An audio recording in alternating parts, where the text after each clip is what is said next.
Sementara Ustaz buka soalan di dalam Facebook. Bagus juga kalau kita jawab dulu soalan melalui WhatsApp. Pertanyaan. Salam Ustaz, boleh saya tanya, adakah sahih hadis yang mengatakan tuntutlah ilmu sampai ke negeri China? Saya pernah sampai ke Beijing, salat di Masjid Sa'ad Al-Waqqas. Jadi pertanyaannya, sahihkah hadis yang menyebut utlubul ilma walau bisin? Begitu Arabnya. Utlubul ilma, tuntutlah ilmu walau bisin, walau di negeri China. Ustaz jawab singkat saja. Hadis ini tidak sahih. Walaupun dia mengandung makna yang betul. Tuntutlah ilmu di mana saja. Menuntut ilmu memang digalakkan oleh Islam. Tapi hadis tersebut, termasuk juga hadis, tuntutlah ilmu sejak daripada buayan hingga ke lubang lahat, dinilai oleh ulama hadis, hadisnya tidak sahih. Tapi tidak bermakna menuntut ilmu itu tak digalakkan dalam Islam. Oh, malah Islam tadi ada menyebut, ilmu hendaklah didahulukan sebelum berucap dan beramal. Okey. Itu jawapan singkat dari Ustaz. Okey. Dalam Facebook pula pada saat ini ada 5 pertanyaan.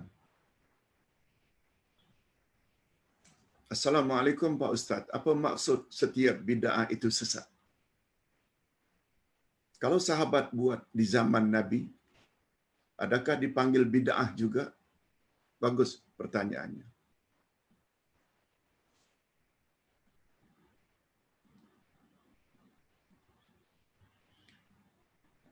Bagi kita yang memiliki buku ini,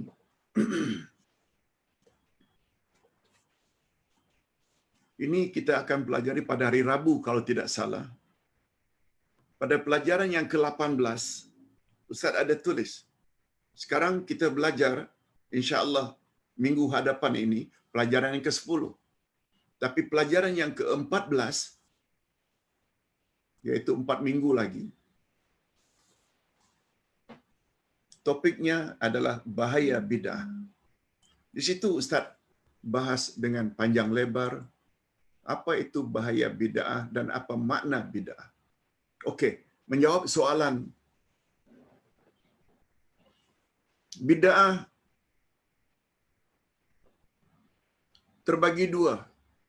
Makna bid'ah asalnya mengadakan sesuatu yang tidak ada contoh sebelumnya. Disebabnya di dalam nama Allah, Allah dikatakan badi'us samawati wal ardh. Allah pencipta langit dan bumi. Betul tak Allah cipta langit dan bumi yang sebelumnya tidak ada contoh langit dan bumi? Yes. Atas sebab itu Allah dipanggil Badi'. Membuat sesuatu yang tidak ada contoh di zaman sebelumnya. Dalam Islam, bila dikatakan bid'ah, kita buat sesuatu yang tidak ada contoh di zaman Nabi.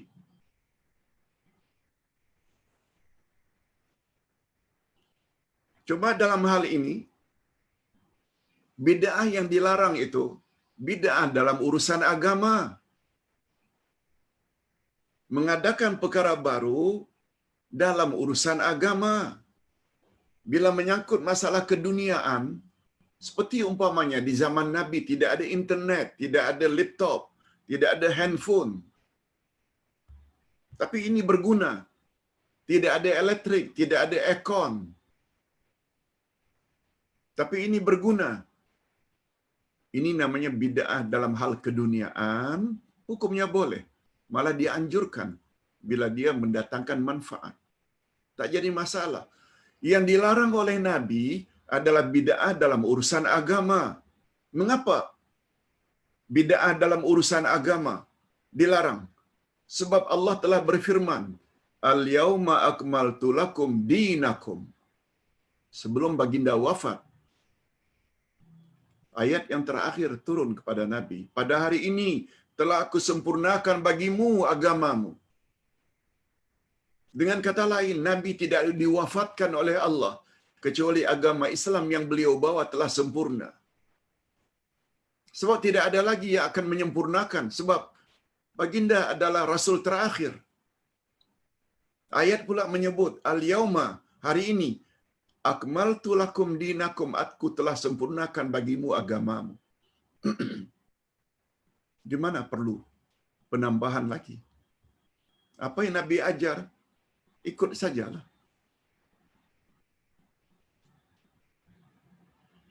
Itu sebabnya baginda ketika akan meninggal dunia berpesan, wa iyyakum wa muhdatsatil umur wa kullu muhdatsatil umur bid'ah wa kullu bid'ah dalalah wa kullu dalalah finnar.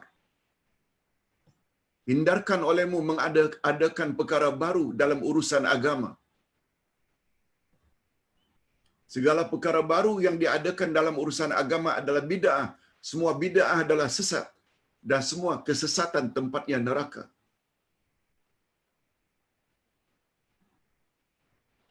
Lalu pertanyaannya, bukankah sahabat juga ada buat yang Nabi tidak suruh?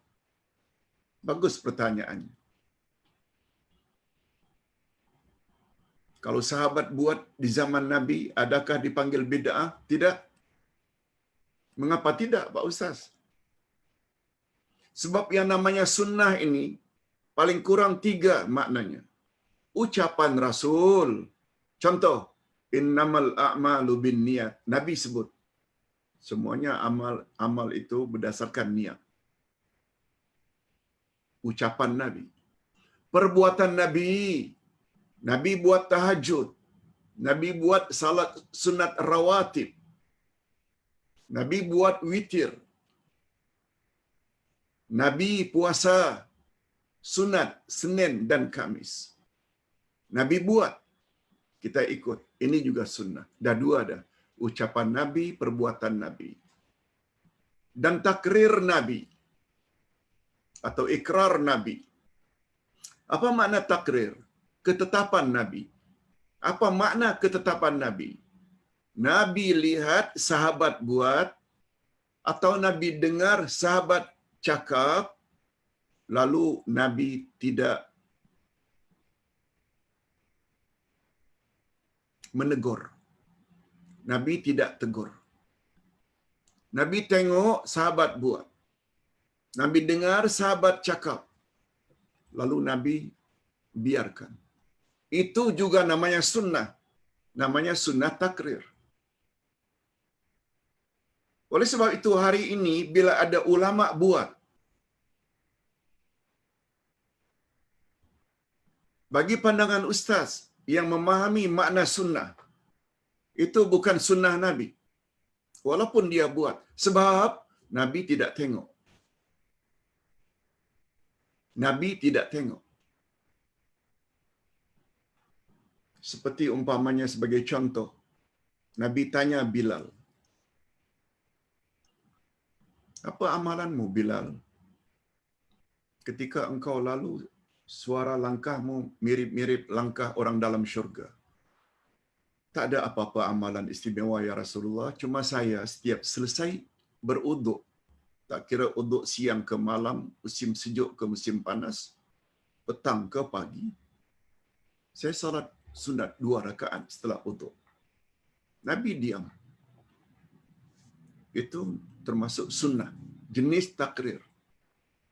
Nabi tengok, Nabi dengar. Nabi juga pernah mendengar dalam salat. Sehingga selesai salat, Nabi bertanya, Man yatakallam? Manil mutakallim? Siapa yang cakap itu tadi? Allahu Akbar kabira walhamdulillahi katsira wa subhanallahi bukathratu wa asil. Doa iftitah yang selalu kita baca, doa iftitah pendek. Apa dia? Allahu Akbar kabira walhamdulillahi katsira wa subhanallahi bukratan wa asila. Sebagai ganti dari wajah tu wajhiyah, sebagai ganti daripada apa yang diajar oleh Nabi, Allahumma ba'id baini wa baina khataayaya kama ba'adta bainal masyriqi wal maghrib. Allahu akbar kabira walhamdulillah katsira wa subhanallahi bukratan wa asila. Maaf. Ini yang Nabi dengar.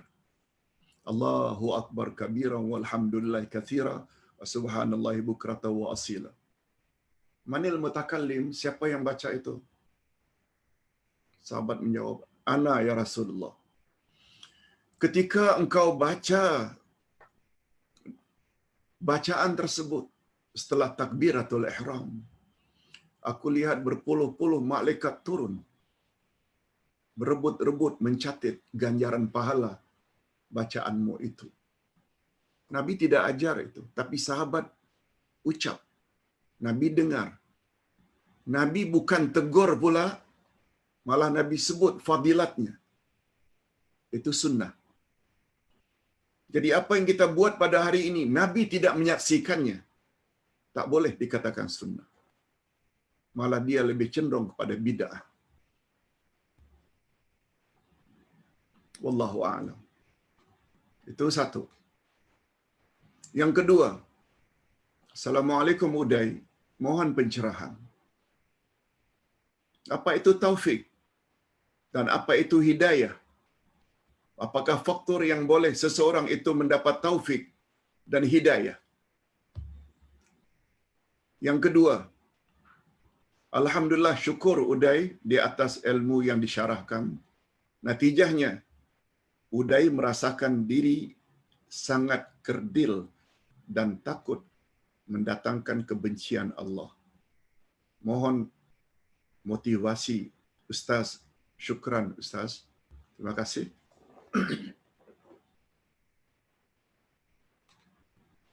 Jadi pertanyaannya yang pertama,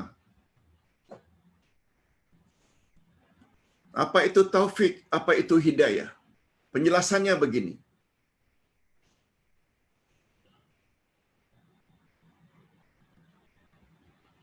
Semalam Ustaz ada singgung sedikit tentang nama Allah Al-Hadi. Ustaz dah sebut sebelumnya, dalam setiap nama Allah ada sifat Allah. Kalau Al-Hayyu itu nama Allah yang maha hidup. Sifat yang ada di dalam Al-Hayyu, hayat. As-Sami maha mendengar, sifatnya sama mendengar. Al-Basir maha melihat, sifatnya basar, melihat.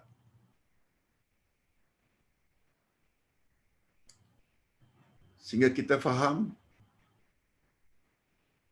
di dalam Al-Asma'ul Husna 99, di situ saja ada 99 sifat Allah. Sebabnya kita bertanya, mengapa batasi sifat yang wajib kita ketahui hanya 20? Tak usah jawab. Ustaz hanya ingin tanya saja.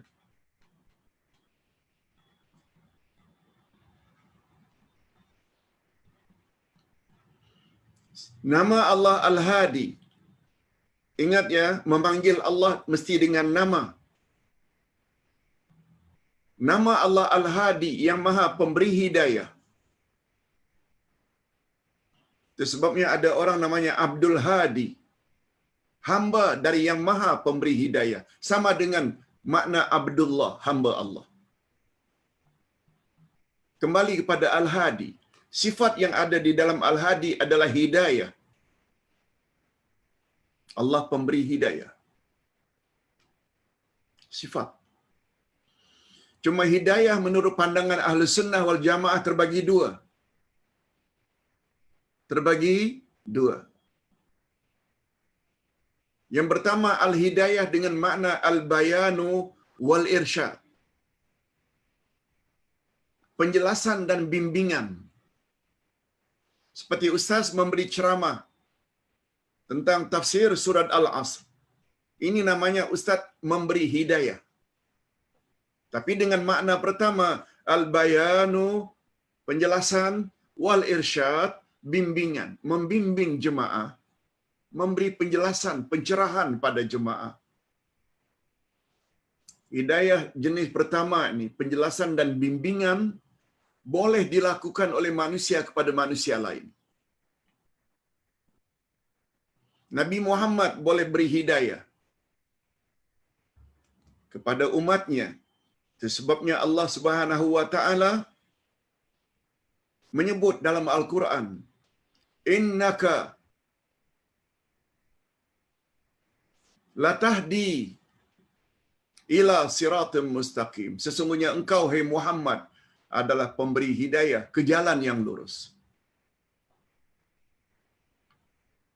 Ini dikuatkan lagi oleh ayat 2 dan 3 dari surat Yasin, innaka laminal mursalin ala siratim mustaqim. Engkau adalah salah seorang rasul yang mengajak manusia ke jalan yang lurus. Ayat yang lain, innaka latahdi, sesungguhnya engkau, hai Muhammad, sungguh-sungguh telah memberi hidayah ke jalan yang lurus. Oleh sebab itu, ingin berada di atas jalan yang lurus, Nabi Muhammad hendaklah dijadikan contoh dan teladan. Bukan orang lain, mesti Nabi Muhammad. Kalau tidak ikut mana-mana ustaz pun, mesti ustaz itu mampu menyampaikan apa yang Nabi telah ajar. Bukan berdasarkan akal. Bawa ayat Quran, bawa hadis Nabi.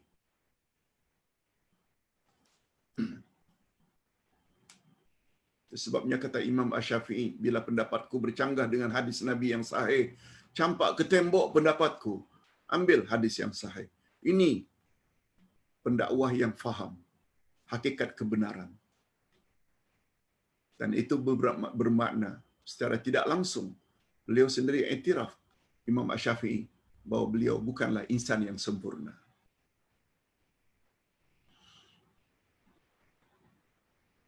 Okey, makna pertama hidayah adalah al-bayan, explanation, wal irsyad, bimbingan, bimbing macam mana cara salat, bagaimana cara wuduk, bagaimana cara tayamum. Itu namanya bimbing, itu namanya pemberi hidayah. Dan yang kedua, hidayah dengan makna at-taufiq. At-taufiq maknanya membuka hati seseorang sehingga dia mengamalkan apa yang dia tahu. Nah, hidayah dengan makna kedua ni, taufik, ini hanya milik Allah. Jangankan kita sebagai pendakwah, orang biasa, Nabi pun tidak punya taufik. Taufik hanya milik Allah. Itu sebabnya terjemahan la haula wala quwata illa billah, tidak ada daya aku, tidak ada kekuatan aku, tidak ada daya aku kecuali dengan taufik Allah.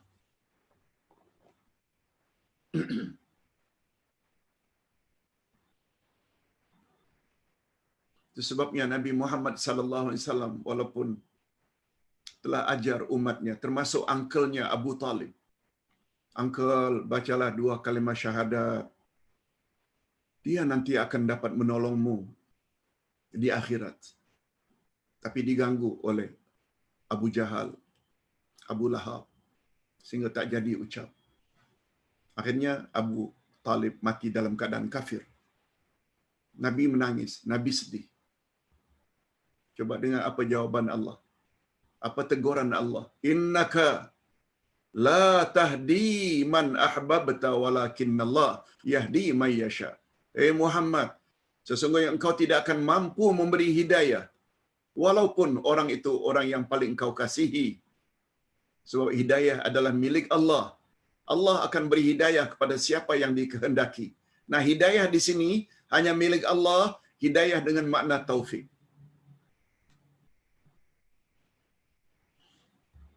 Nabi Nuh telah beri hidayah dengan makna pertama, bimbingan, penjelasan pada anak-anaknya, termasuk istrinya. Ternyata salah seorang anaknya yang bernama Kan'an tidak ikut. Maknanya dia tidak dapat taufik. Padahal Nabi Nuh telah ajar, beri bimbingan hidayah pertama. Istrinya juga durhaka karena Allah tak beri taufik. Jangan tanya mengapa, itu kerja Allah.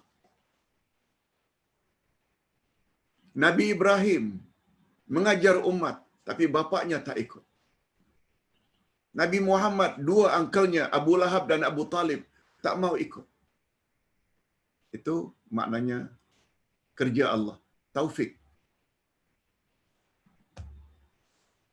Ingat, taufik ini ada kaitannya dengan hidayah yang pertama. Ustaz buat contoh. Nabi Nuh berdakwah 950 tahun. Bukan 950 hari, minggu, bulan, tahun, hampir 1000 tahun. Pengikutnya hanya 83 orang. Bila ditanya mengapa?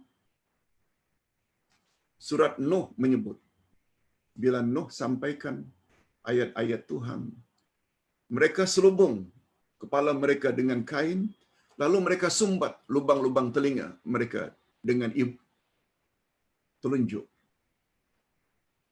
Tak mau dengar langsung. Pengajaran yang dapat diambil, orang yang tidak suka mendengar, susah mendapat taufik Allah. Ustaz malah berani mengatakan, terdapat juga orang-orang yang suka mendengar, tapi dia tidak amalkan apa yang dia tahu. Itu maknanya, dia telah dengar hidayah jenis pertama, penjelasan bimbingan, tapi Allah SWT tak buka hatinya untuk mengamalkan, apalagi menyampaikan kepada orang lain. Wallahu a'lam. Mohon maaf, mungkin terlalu panjang soalannya atau jawabannya. Yang ketiga, Assalamualaikum Pak Ustaz. Saya sering menolak ajakan ke majlis tahlilan dengan hikmah. Bagus. Cumanya saya keliru bila dia ajak ke majlis doa selamat seperti untuk kejayaan anak, kedatangan bulan Ramadan dan lain sebagainya. Apakah dibolehkan datang atau sama-sama juga bid'ah karena tiada dalilnya? Jazakallahu khairan atas pencerahan. Bagus pertanyaannya. Tahlilan sempena kematian hari ketiga, ketujuh, ke-40. Confirm tidak datang dari Nabi. Namun demikian, tolaklah dengan bijak. Bagus. Tolak dengan hikmah. Kalaupun terpaksa datang buat kali pertama, bimbang putus silaturahim, karena yang ajak itu uncle atau auntie, cousin, adik-beradik, tak mengapa, tapi hati kita menolak. Sebab Nabi menyebut, siapa di antara kamu melihat satu kemungkaran hendaklah dirubah dengan kuasanya, power yang ada padanya. Dia tegak. Tak mampu dengan lisan, tak mampu dengan hati. Okey, itu Ustaz tidak bahas sebab itu tidak ditanya. Bijak kalau ditolak pun dengan cara hikmah.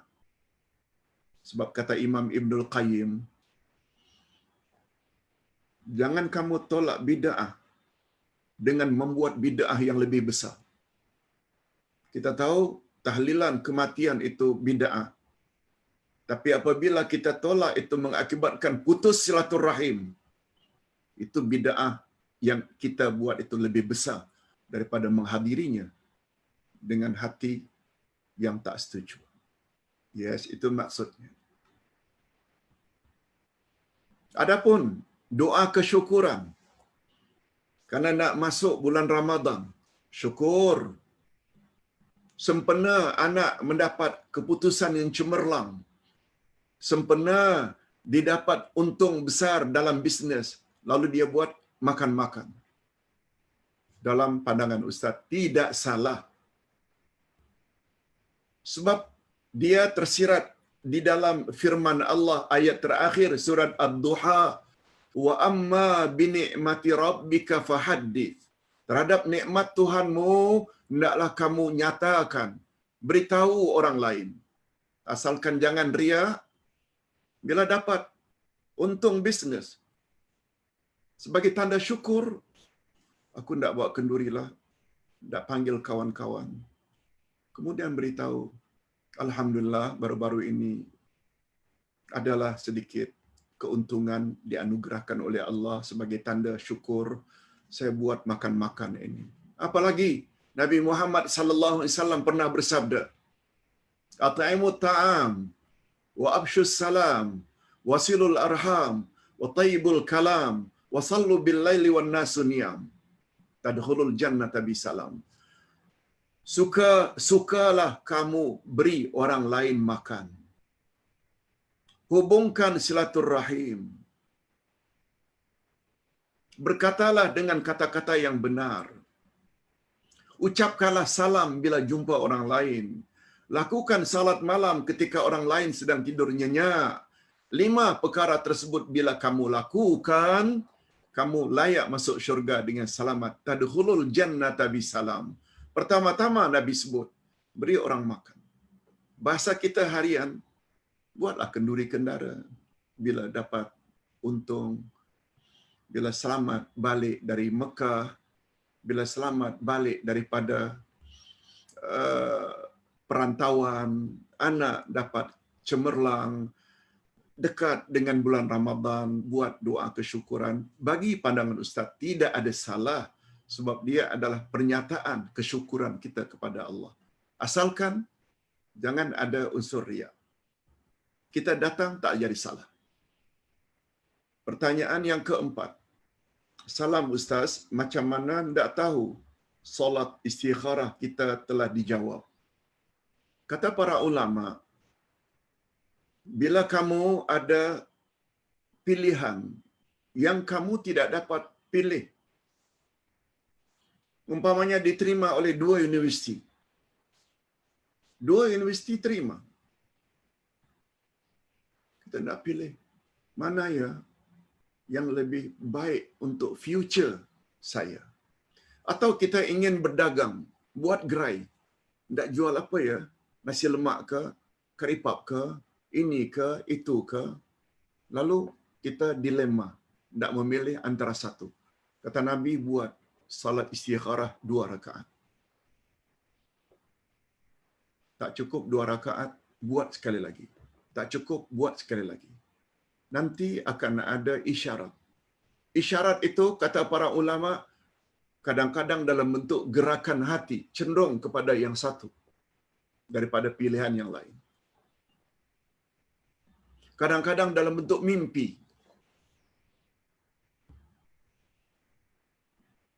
Itu adalah isyarat daripada Allah, mana yang kita patut ambil. Ingat ya, istikharah maknanya mohon pilihan Allah. Seorang gadis dipinang oleh 2 orang pemuda yang berlainan. Serba salah. Dua-duanya baik. Tapi untuk future-nya, mana yang lebih membawa kepada kebaikan, lalu kita minta pilihan Allah. Tolong gerakkan hati saya untuk terima yang mana satu. Salat istikharah.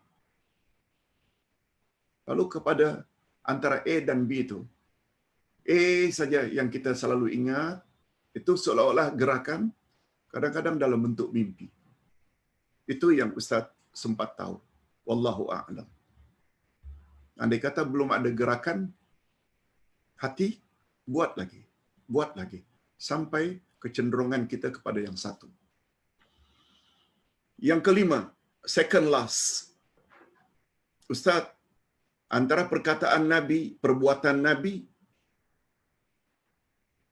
mana perlu diutamakan?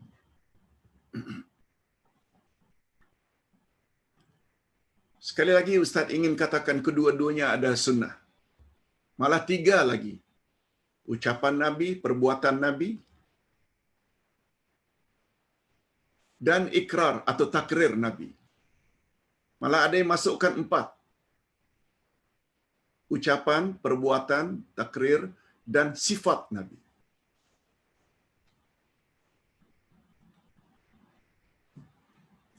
Antara perbuatan Nabi dan ucapan Nabi, mana yang lebih afdal?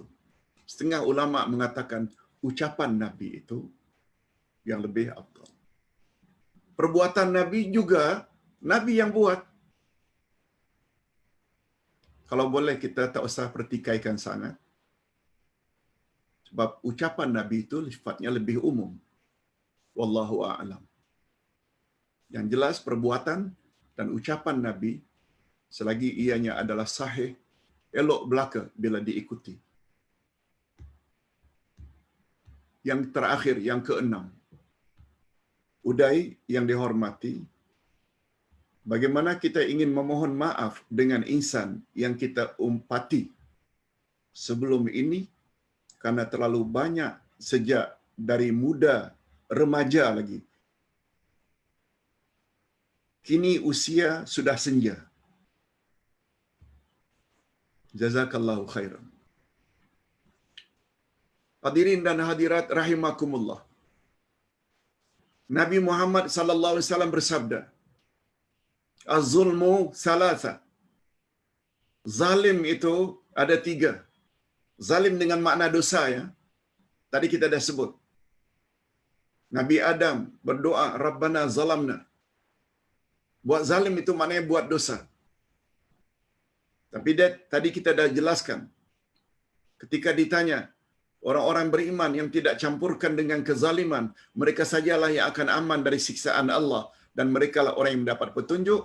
Di situ Nabi tafsirkan zalim dengan makna syirik.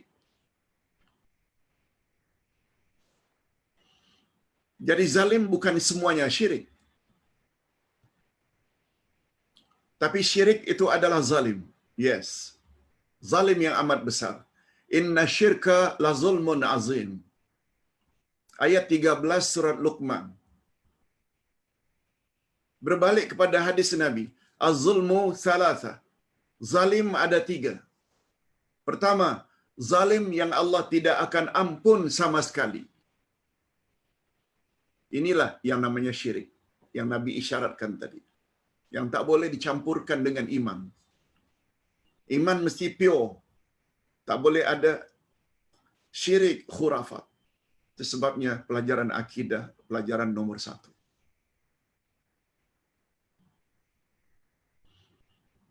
Yang kedua, zalim yang Allah akan ampun jika Allah berkehendak.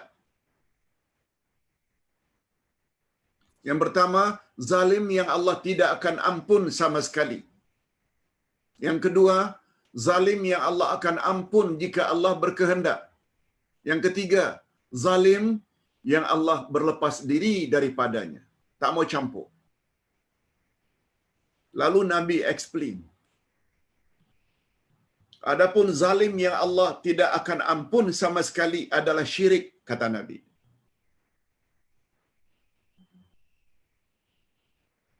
Tapi ingat ya, syirik yang Allah tidak akan ampun ini apabila kita mati dalam syirik. Tapi bila kita pernah buat syirik dulunya, pergi ke kuburan, pergi ke kubur keramat, percaya kepada ramalan bomo, itu syirik, semuanya syirik. Sekarang setelah mendengar pencerahan demi pencerahan tentang akidah, akhirnya kita tobat. Kita masih sehat, masih hidup. Allah terima, walaupun syirik. Berdasarkan ayat 53 dari surat Az-Zumar. Az-Zumar 53. Kalau Az-Zumar 65 tadi, Az-Zumar 65, jika kamu berbuat syirik, hancur musnah segala amalanmu. Dan di akhirat kamu pasti jadi orang rugi. Itu Az-Zumar 65. Az-Zumar 53 pula lain. Qul ya ibadiyalladzina yastami'unal qaul. Maaf. Qul ya ibadiyalladzina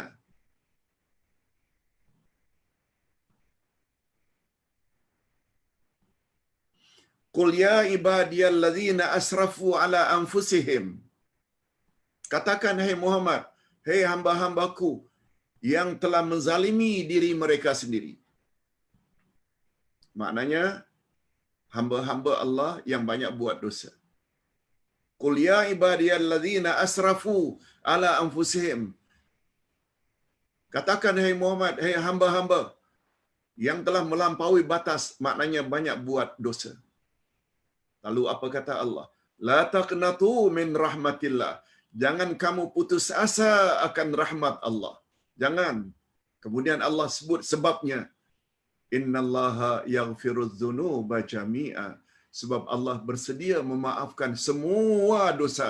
Jami'a, all of dosa, Allah bersedia memaafkan. Tapi dengan syarat, sebelum mati. Semua kita tahu ada ketikanya, walaupun masih hidup, taubat tak diterima. Sebab Nabi bersabda, "Innallaha yaqbalu taubatal 'abdi ma lam yatagharghar." Sesungguhnya Allah menerima taubat hamba-hambanya selagi belum sampai naza', belum sampai sakaratul maut atau tagharghar. Tagharghar ini maknanya bunyi suara itu tagharghar. Sama dengan naza', sama dengan sakaratul maut. Ketika itu baru nak taubat, no way. Allah tak akan terima. Sebabnya selagi hayat di kandung badan, okey, itu penjelasan tentang zalim yang pertama dan zalim yang Allah tidak akan ampuni, iaitu syirik. Tapi dengan penjelasan tadi, iaitu apabila dia mati dalam syirik. Yang kedua, zalim yang Allah akan ampun jika Allah berkehendak, iaitu dosa-dosa kepada Allah selain syirik. Minum arak, berjudi, berzina, itu bukan syirik. Sebab Allah Subhanahu Wa Taala berfirman pada ayat 48 dari surat An-Nisa, "Innallaha la yaghfiru an yushraka bih wa yaghfiru ma duna dzalika liman yasha." Sesungguhnya Allah tidak akan ampun dosa syirik dan Allah akan ampun dosa selain itu bagi orang-orang yang Dia kehendaki. Apa makna selain itu? Selain syirik. Minum arak, berzina, berjudi, itu bukan syirik. Walaupun dia mati dalam judi, walaupun dia mati dalam minum arak, dia dalam kategori zalim yang kedua yang Allah boleh maaf jika Allah berkehendak. Nah, yang terakhir, zalim yang Allah berlepas diri daripadanya, tak mau campur, iaitu dosa manusia kepada manusia. Dia mencuri duit orang lain, termasuk rasuah. Dia mengumpat orang lain, dia memfitnah orang lain. Allah tak akan ampun dosanya. Walaupun dia minta ampun pada Allah. Sebab Allah akan kata, itu bukan dosaku padamu. Itu bukan dosamu padaku. Maaf, itu bukan dosamu padaku. Mengumpat, memfitnah. Itu dosamu kepada A, B, C. Allah mesti minta maaf kepada orang berkenaan. Walaupun ada hadis Nabi menyebut bahawa kafarat mengumpat adalah istighfar. Dapat menutup dosa mengumpat itu istighfar. Astaghfirullahalazim banyak-banyak. Tapi hadis itu dhaif. Hadis itu lemah. Sesuai dengan apa tadi hadis yang menyebut Allah berlepas diri, maknanya Allah tak bersedia memaafkannya. Sebab itu dosa kita kepada orang lain, bukan kepada Allah. Oleh sebab itu, bila duitnya kita curi, kita mesti kembalikan duit itu kepadanya. Oh, tak mampu, datangi dia. Minta maaflah, saya pernah mencuri duit anda sekian. Minta maaflah, saya pernah terumpat. Atau dengan bahasa lain yang lebih mudah, katakan saja, minta maaflah ya kepada orang berkenaan yang kita pernah mengumpat dan memfitnah. Kalaulah selama pergaulan kita sejak muda ini saya pernah tercakap perkara-perkara tak elok tentang awak. Tak perlu disebut secara detail. Tak perlu. Bila disebut secara detail, besar kemungkinan dia tidak akan maafkan. Katakan saja, saya tersalah cakap, saya tersalah anggap. Maklumlah kita manusia. Dia pun akan kata macam itu. Saya juga minta maaf ya kalau ada tersalah anggap, tersalah cakap tentang awak. Itu pun dah cukup dah. Andai kata orang berkenaan tak dapat ditemui lagi, datangi ahli warisnya. Kalau barangannya yang kita tak dapat balikkan karena tak dapat dikesan ke mana dia sudah pergi atau meninggal dunia, serahkan kepada ahli warisnya. Atau paling akhir, orang berkenaan sudah meninggal dunia, orang berkenaan tak dapat dikesan alamatnya, ahli warisnya pun tak dapat dicari. Andai kata kita merasa telah mencuri duit seseorang, sebanyak mana duit itu, serahkan di mana-mana masjid atau tempat-tempat yang baik. Doa pada Allah supaya ganjaran itu Allah agihkan kepada orang berkenaan. Insya-Allah dia akan dapat. Ini saja yang dapat Ustaz sampaikan pada hari ini. Mudah-mudahan apa yang disampaikan ada jugalah manfaatnya.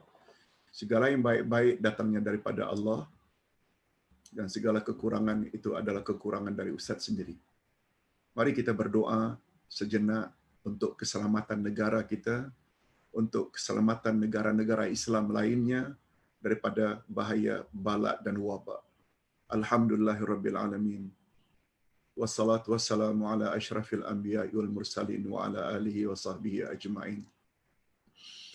Ya Allah, ya Tuhan kami, ampunkanlah dosa kami dan dosa kedua ibu bapa kami, dan cucurilah mereka rahmat-Mu sebagaimana mereka telah didik kami sejak dari kecil. Ya Allah, berilah kami pasangan hidup dan zuriat keturunan yang menyedapkan pandangan mata dan hati kami, dan jadikanlah kami pemimpin bagi orang-orang yang bertakwa. Ya Allah, perbaikilah agama kami sebab Dialah yang akan mengurus segala urusan kami. Perbaikilah dunia kami sebab padanya kami menjalani kehidupan. Perbaikilah akhirat kami sebab kepadanya semua kami akan menuju. Jadikanlah sisa-sisa hidup kami ini sebagai tanda pertambahan amal-amal saleh kami, dan jadikanlah kematian kami kelak sebagai tanda berakhirnya dosa-dosa kami.